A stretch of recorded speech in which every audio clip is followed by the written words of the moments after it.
past die. Kill it if you have to. It's the only way to become what you were meant to be.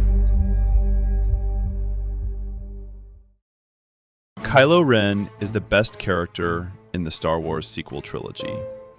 He is also the exact reason its narrative architecture completely collapsed.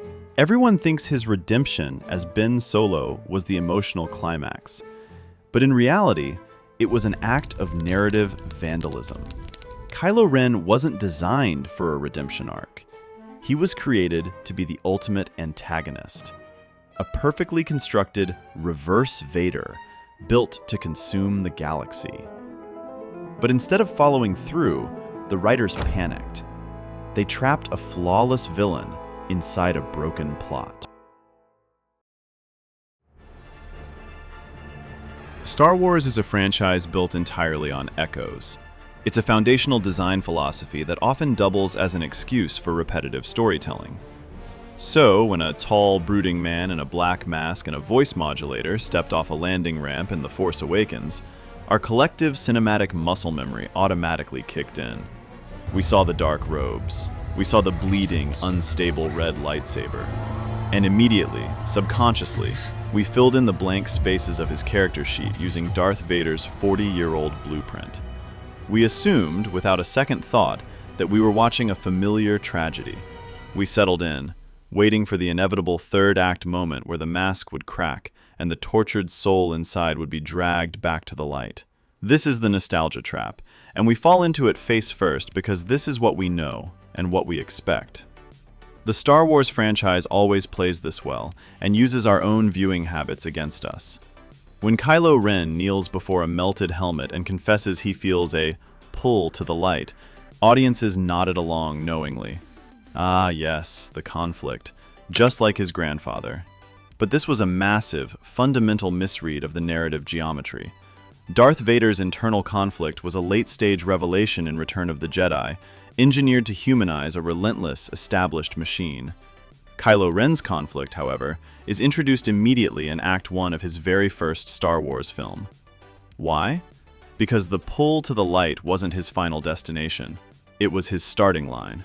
It was the weakness he was actively, desperately trying to remove. He wasn't a fallen hero struggling to find his way back to redemption. He was an entitled, radicalized prince forging himself into a sociopath. His pull to the light wasn't a sign of hope. It was a vulnerability he was trying to burn out of his own system. We aren't watching the seeds of redemption taking root. Instead, we're watching a monster going through growing pains. If his internal conflict wasn't a setup for redemption, then what was the actual plan? As Star Wars fans, we know exactly what the story blueprint is. Years after the trilogy concluded, Adam Driver confirmed the initial pitch he received from J.J. Abrams back in 2014. He wasn't sold a misunderstood romantic antihero just waiting for a magical healing kiss. He was pitched the exact reverse of Darth Vader's trajectory.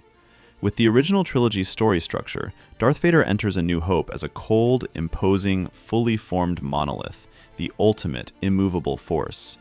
But over the course of 3 films, the narrative slowly chips away at his armor, peeling back the terrifying exterior until we are left with a fragile, broken man who just wants to look at his son with his own eyes. Vader's arc is a deliberate process of softening. Kylo Ren was engineered to run that exact formula in reverse. He begins The Force Awakens as a fractured, emotionally volatile child, wearing a mask he hasn't earned.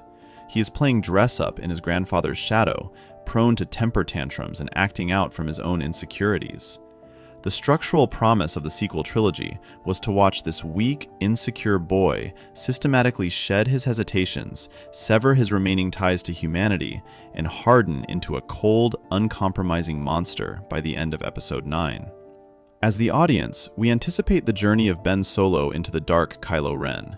He isn't passively falling to the dark side, he is deliberately climbing it. Every heinous act he commits is a calculated step down a one-way staircase. The narrative is constructing a crucible designed to burn away the remnants of Ben Solo until absolutely nothing was left but Kylo Ren. He was supposed to become the pure, unredeemable evil that Vader ultimately couldn't be. That was the blueprint laid out, a flawless, escalating tragedy. In standard cinematic tropes, unmasking a villain is an act of vulnerability. It is the moment the narrative strips away the terrifying exterior to reveal the fragile man underneath, usually right before a redemption arc kickstarts. When Darth Vader's mask comes off, it's the climax of his emotional journey. He is finally human again. The Force Awakens weaponized this exact trope to lay a devastating trap. When Kylo Ren removes his helmet on the Starkiller base bridge to face Han Solo, we breathe a sigh of relief. The lighting shifts. We see a father and a son. We see a terrified, emotionally volatile young man with tears in his eyes, begging for help.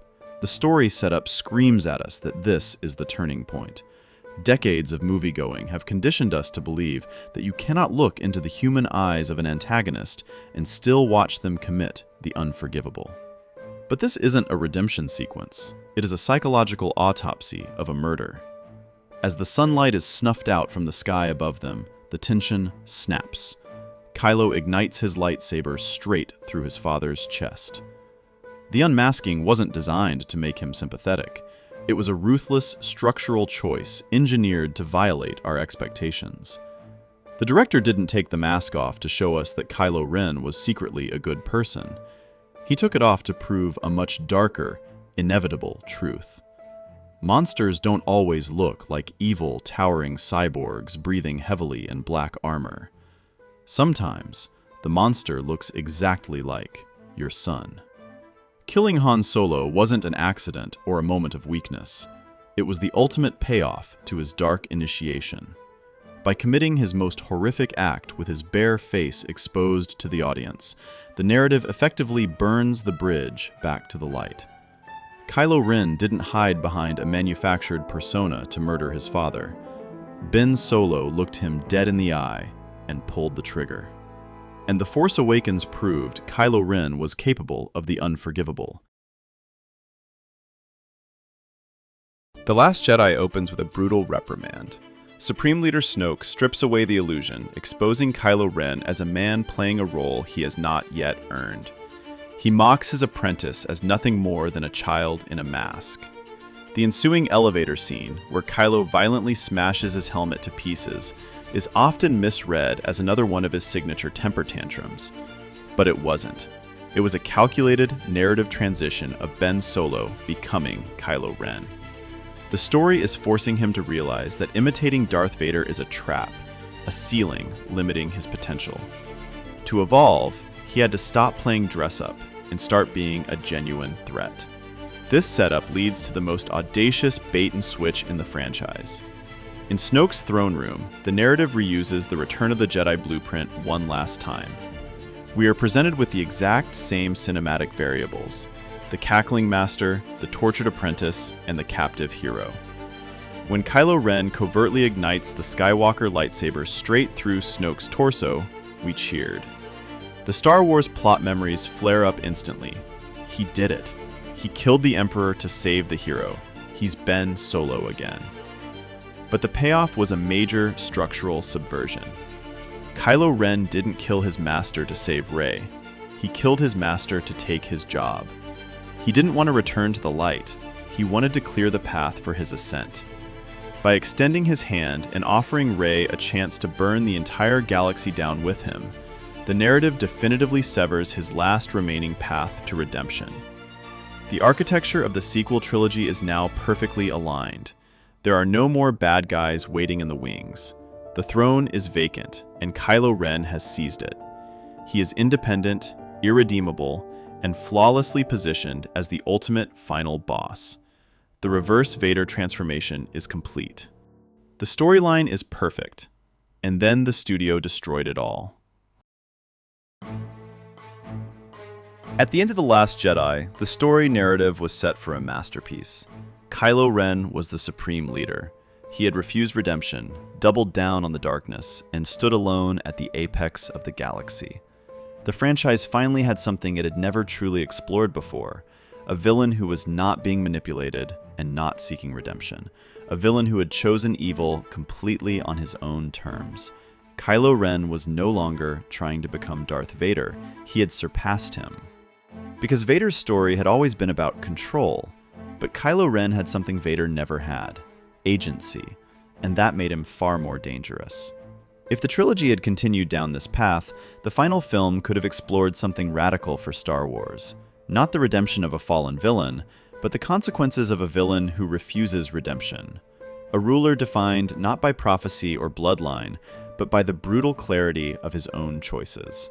And dramatically, this was powerful, because the real tragedy of Ben Solo was no longer that he might fall, it was that he already had, completely.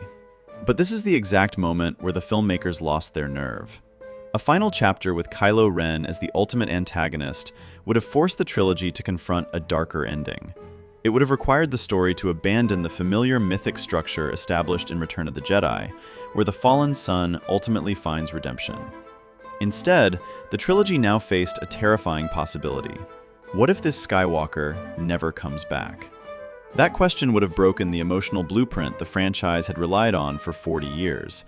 And so, when the time came to finish the story, the writers retreated to something safer, something familiar, something audiences already understood. Instead of letting Kylo Ren remain the villain he had chosen to become, they brought back the Emperor. The Rise of Skywalker is what happens when a studio is confused and doesn't know what to do with the monster they built. Instead of following through on the promise of a fully realized, irredeemable antagonist, the writers hit the panic button. They looked at the shattered pieces of Kylo Ren's helmet, a profound visual metaphor for outgrowing Vader's shadow, and decided to glue them back together with bright red paste. It was a stupid act of desperate narrative regression. And they didn't just rebuild the mask, they forced him to put it back on, literally and metaphorically shoving him back into the box Kylo Ren had destroyed. But the structural vandalism didn't stop there. Kylo Ren as Supreme Leader cannot be redeemed. He has to be overthrown. To magically transform Kylo back into a sympathetic victim, the script needed someone worse for him to rebel against. Enter the panicked, unearned resurrection of Emperor Palpatine. Bringing Palpatine back destroyed the story arc. In a single opening crawl, Kylo Ren is stripped of his agency, his throne, and his status as the final boss. He is instantly downgraded back to an errand boy, taking orders from an older, scarier man in a dark room. The script reconstructs the exact dynamic Kylo murdered Snoke to escape, just to give him an excuse to turn good again. The payoff to this cowardice is the most structurally bankrupt sequence in the trilogy. After 3 movies of deliberate, calculated descent into evil, his redemption is crammed into the final 20 minutes of runtime. There is no philosophical reckoning. There is no atonement for the billions of lives he helped extinguish. He has a brief vision, throws his lightsaber into the ocean, and shows up to the climax in a cozy sweater. He doesn't even get a single line of dialogue to explain his reversal. The terrifying, complex architecture of a reverse Vader is destroyed for no good reason, and replaced by a cheap, unearned nostalgia play that fundamentally betrays everything the character was built to become. And it ultimately betrays the Star Wars story blueprint. Kylo Ren wasn't just a missed opportunity in the Star Wars story arc. He was a structural marvel that the creators ultimately lacked the nerve to finish. By the end of The Last Jedi, he had transcended the cheap nostalgia of a Vader clone to become something entirely unique in the Star Wars universe. An antagonist who actively chose the dark side not out of manipulation or tragic misunderstanding, but out of absolute, unyielding agency. He was the terrifying, inevitable consequence of the Skywalker legacy. But a franchise built on selling hope couldn't stomach the reality of a tragedy that didn't end with a heartwarming smile. This felt more like a Cormac McCarthy story than a Star Wars fandom. They were terrified of the monster they had so carefully constructed. So, they broke their own narrative to drag him back to the light, sacrificing a flawless villain on the altar of a predictable, unearned redemption. In the end, Ben Solo's return wasn't a triumph, it was a cheap concession. The sequel trilogy didn't fail because it deliberately abandoned the only perfect blueprint it actually had. It failed because the creators lost the courage to let their villain remain a villain.